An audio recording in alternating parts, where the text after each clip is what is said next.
Nous allons passer maintenant à la main toolbar, la toolbar principale. Alors, de quoi est composée cette toolbar? Premièrement, cette petite flèche qui vous permet de cacher la toolbar consacrée aux prises, aux pistes. Voilà. Si d'aventure elle ne vous servait pas, vous gagnez un peu de place sur votre écran. Le métronome.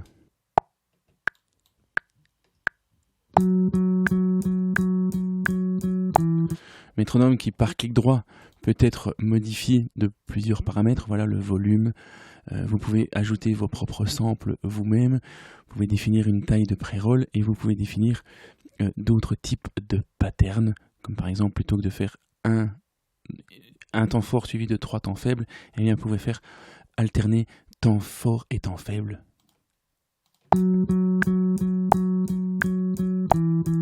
Voilà, ici donc on donne un feeling une sorte de feeling de 2-4 à une mesure qui est pourtant en 4-4. Le play, je ne vous fais pas l'affront de vous dire ce que ça fait. Le stop également. La loop, eh bien, vous avez la possibilité de tracer une sélection ici, par exemple, d'une mesure.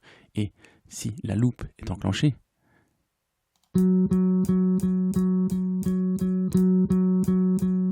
eh bien, la lecture se met en boucle. Le pré-roll, qui est pratique lors de l'enregistrement.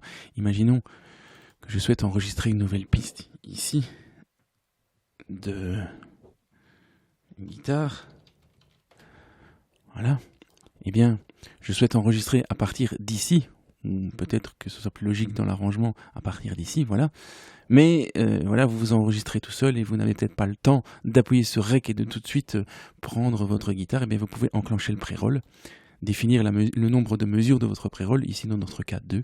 Et donc, lorsque je vais lancer l'enregistrement via ce bouton ou le pavé numérique étoile, eh bien, la barre de lecture va être éjectée de 2 mesures vers l'avant pour me laisser le temps de prendre mes marques avant de lancer l'enregistrement. Donc l'enregistrement ne prendra effet qu'à l'endroit où je lance l'enregistrement, mais la lecture va commencer 2 mesures plus tôt. Un pré-roll traditionnel, certes. I had found, baby, we were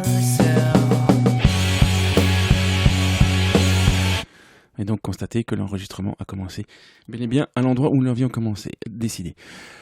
Le pré-roll, donc l'enregistrement que nous venons de voir. Le punch, eh bien, imaginons que je souhaite faire rechanter cette phrase à mon chanteur. Eh bien, je peux sélectionner, voilà, créer une sélection. Et lorsque je vais lancer l'enregistrement, pardon, il faut que je me mette en mode punch.